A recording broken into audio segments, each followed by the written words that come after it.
BPSC teacher की तैयारी करने वाले सभी दोस्तों का स्वागत है आप सभी के अपने YouTube चैनल मैथमेटिक्स पे।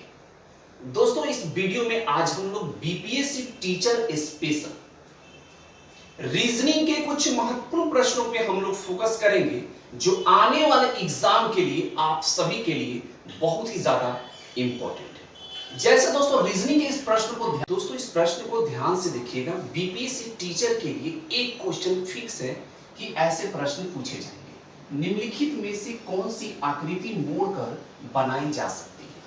यह आकृति है, इस आकृति को मोड़कर इनमें से कौन सी आकृति बनाई जा सकती है?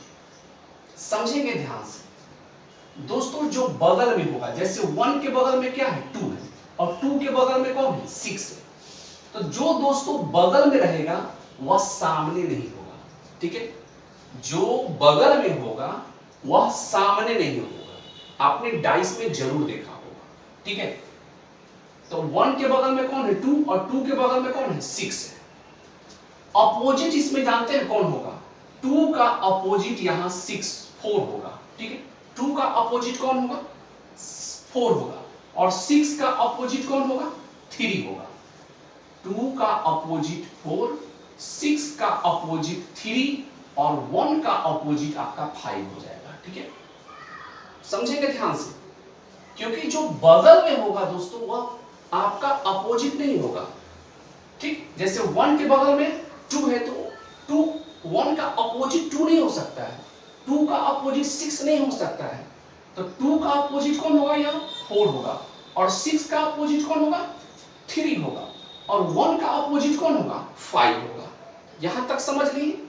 और जो दोस्तों जो अपोजिट होगा वह दिखाई नहीं देगा। ठीक है, जो अपोजिट संख्या होगा वह दिखाई नहीं देगा। ठीक है, इस प्रकार ये 4 डाइस आपको दिखाई दे रहे हैं। तो जो दोस्तों अपोजिट है वह दिखाई नहीं देगा, तो 2 और 4 दिखाई नहीं देगा, तो 2 और 4 इसमें नहीं है। यह आपका सही हो सकता है, यह आकृति बन सकता है।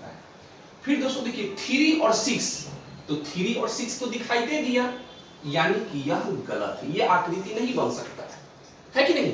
क्योंकि 3 के अपोजिट कौन है 6 और अपोजिट कभी दिखाई नहीं देता, लेकिन यहां तो 3 6 दिखाई दे रहा है, तो ये आपका नहीं होगा, आकृति नहीं बन सकता है। इसमें आइए 1 का अपोजिट कौन है 5, तो 1 का अपोजिट 5 है यहां जो कि दिखाई दे रहा है, तो ये भी आपका गलत हो गया, यह आकृति भी नहीं बन सकता है। अगले ऑप्शन को देखते हैं 2 4, तो 2 4 यहां देखिए 2 4 जो कि क्या है अपोजिट है और अपोजिट दिखाई नहीं देगा, तो 2 4 यहां दिखाई दे रहा है, ये भी आपका गलत हो जाएगा। ये भी आकृति, इस आकृति को मोड़कर ये भी आकृति नहीं बनाया जा सकता है। अगले ऑप्शन डी को देखते हैं। 1 का अपोजिट 5 है, 1 का अपोजिट 5 इसमें नहीं दिखाई दे, 1 5 दिखाई नहीं दे रहा है, ये हो सकता है। और भी चेक कर ले 2 4 नहीं दिखाई दे रहा है, बन सकता है। 3 6 दिखाई नहीं दे रहा है, यानी दोस्तों ऑप्शन डी आपका ये करेक्ट होगा। यानी दोस्तों इस आकृति को मोड़कर यह आकृति बनाई जा सकती है। उम्मीद करता हूं दोस्तों यह प्रश्न आपको अच्छे ढंग से समझ में आ गया होगा। और दोस्तों ध्यान रखिएगा बीपीएससी टीचर के लिए इसमें से एक क्वेश्चन एकदम फिक्स है। मेरे भाई मेरे दोस्त, बीपीएससी टीचर रीजनिंग बहुत इंपॉर्टेंट है। वीडियो को अंत तक जरूर देखिएगा मेरे भाई, और अंत में जाकर कमेंट करके आप हमें जरूर बताएंगे कि जो भी हम आपको प्रश्न बता रहे हैं, समझा रहे हैं, आपको समझ में आ रहा है या नहीं। अगर वीडियो पसंद आ रहा है तो अभी तक इस चैनल को सब्सक्राइब नहीं किए होंगे तो नीचे दिए गए सब्सक्राइब के ऑप्शन को क्लिक करके चैनल को सब्सक्राइब जरूर करेंगे मेरे भाई, और एक लाइक करेंगे और कमेंट करके आप हमें जरूर बताएंगे अंत में। देखते हैं अगले प्रश्न को। अब दोस्तों इस प्रश्न को देखिए, यह भी प्रश्न बीपीएससी टीचर के लिए बहुत इंपॉर्टेंट है। अक्षरों का कौन सा समूह खाली स्थानों पर क्रमवार रखने से दी गई अक्षर श्रृंखला को पूरा करेगा? ऐसे प्रश्नों में 99% विद्यार्थी कंफ्यूज होते हैं और गलती करते हैं। लेकिन इसके लिए हम एक कंसेप्ट हम आपको बताएंगे, समझेंगे ध्यान से। दोस्तों सबसे पहले आप काम क्या कीजिए, इसे काउंट कर लीजिए कितना लिखा हुआ है। काउंट कैसे करना है समझेंगे ध्यान से। डैश को भी उसमें इंक्लूड करना है, यानी उसको भी जोड़ना है। तो 1 2 3 4 5 6 7 8 9 10 11 12 13 14 15 16। समझ गए हमने कैसे काउंट किया? यानी जितने भी एबीसीडी के अक्षर है सबको मैंने काउंट किया, साथ में हमने जो डैश है उसे भी काउंट किया। तो कितना आया? 16 आया। 16 आया। अब दोस्तों 16 के बारे में सोचिए। 16 को जब हम बांटेंगे आपस में तो 2-2 करके बांटेंगे या 4-4 करके बांटेंगे, ऐसे ही तो बांट सकते हैं। तो चलिए यहां हम 4-4 करके बांटते हैं, ठीक है। जब भी अगर 16 अगर आए तो 4-4 करके बांटिएगा, ठीक है, समझेंगे ध्यान से। तो 4-4 करके बांटेंगे तो देखिए 1 2 3 4 यहां तक 4 है, फिर 1 2 3 4 यहां तक 4 है, फिर 1 2 3 4 यहां तक 4 है। अब दोस्तों आपको आसानी हो जाएगा, कैसे आप खुद देख लीजिए। ए के बाद क्या है दोस्तों? बी। इसमें भी देखिए ए के बाद बी, तो यहां बी होगा। क्या होगा? बी होगा।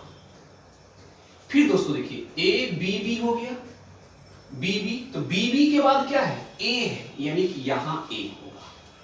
समझ में आ रहा है? चलिए फिर दोस्तों देखिए A B B, A B B के बाद क्या है? ए बी बी ए, तो ए होगा। फिर देखिए ए बी, तो फिर यहां बी होगा, तभी तो बी बी ए होगा। फिर दोस्तों यहां देखिए यहां ए होगा, तभी तो ए बी बी होगा। यानी सब में देखिए क्या है, जितने भी हम 4 भाग में बांटे हैं सब में क्या है भाई? A B B A, A B B A, ऐसे है। तो क्या क्या है, खाली जगह पर हम लोग क्या क्या भरे हैं? पहले भरे हैं हम लोग बी, उसके बाद भरे हैं क्या? ए, फिर उसके बाद हमने यहां ए भरा है, फिर इसके बाद यहां बी भरे हैं हम लोग, फिर उसके बाद यहां क्या भरे? ए भरे हैं। अब दोस्तों देखिए किस ऑप्शन में है? B A A, B A A, B A, option C में है ना, बी ए ए, बी ए, जो कि ऑप्शन सी आपका करेक्ट होगा। उम्मीद करता हूं दोस्तों कि जब भी इस प्रकार के प्रश्न आए आपको कंफ्यूज होने की कोई जरूरत नहीं है। जो हमने आपको कंसेप्ट बताया इसी कंसेप्ट का यूज करेंगे तो आपको कंफ्यूजन का तो सवाल ही नहीं है। बिल्कुल 100% ऐसे प्रश्नों को आप सही करेंगे। देखते हैं अगले प्रश्न को। अब दोस्तों रीजनिंग के इस प्रश्न को देखिए। 5 63 7 9 है, 7 252 15 12 है, 6 वाट 20 8। आपको बताना है कि वाट की जगह पर क्या होगा। ऐसे में दोस्तों रीजनिंग में कुछ ऐसे प्रश्न होते हैं जो आपको काफी परेशान करते हैं, ठीक है। तो देखिए दोस्तों ये देखना है कि 63 यहां कैसे आया है। 5 7 9 को ऐसा क्या किया है कि 63 है। 7 5 7 15 और 12 को क्या किया है कि 252 आया है। उसी प्रकार 6 20 और 8 को क्या करेगा? ठीक उसी प्रकार कि वाट आएगा। देखिए दोस्तों यहां क्या किया गया है कि 5 गुने 7 गुने 9, जो भी दोस्तों ये 5 7 9 है बाहर त्रिभुज के बाहर, उसे मल्टीप्लाई करके 5 से डिवाइड करेगा तो ये आ गया 7 63 आ गया। ठीक वही काम 7 गुने 15 गुने 12 और इससे भी 5 से डिवाइड किया, सबको 5 से डिवाइड कर रहा है तो 5 से डिवाइड करेगा तो 15, 7 में 3 से करेंगे 21 आएगा, 21 में 12 से गुना करेंगे तो ये आपका आ जाएगा 252। ठीक दोस्तों यही काम हम यहां करेंगे। क्या करेंगे दोस्तों कि 6 गुने 20 गुने 8 और इसे भी हम 5 से डिवाइड करेंगे तो 4 बार में कट जाएगा। अब सबको गुना कीजिए, 8 में 4 से गुना करेंगे 32 आएगा और 32 में 6 से गुना करिएगा 6 गुना 12 18 19 192 आएगा, जो कि ऑप्शन सी। उम्मीद करता हूं कि ये भी समझ में आ गया होगा। देखते हैं अगले प्रश्न को। दोस्तों रीजनिंग के इस प्रश्न को देखिए। दिए गए विकल्पों में से विषम पद छाटिए, यानी कि इसमें से विषम कौन है, सबसे अलग कौन है। 125 है, 789 है, 236 है, 347 है।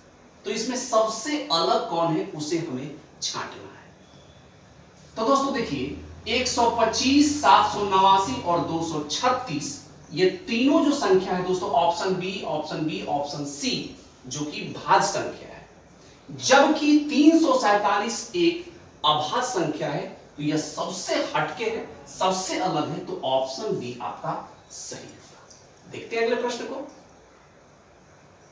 दोस्तों रीजनिंग के इस प्रश्न में दिए गए विकल्पों में विषम पद छांटना है, ठीक है, जो सबसे विषम है, सबसे अलग हो, सबसे हटके है।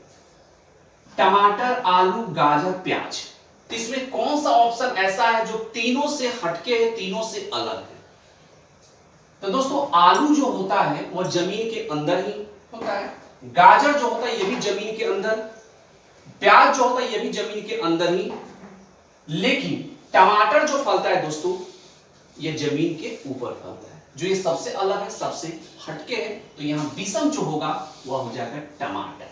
उम्मीद करता हूं दोस्तों कि ये सभी प्रश्न जो हम रीजनिंग के प्रश्न हम आपको बताए हैं वो अच्छे ढंग से आपको समझ में आ गया होगा।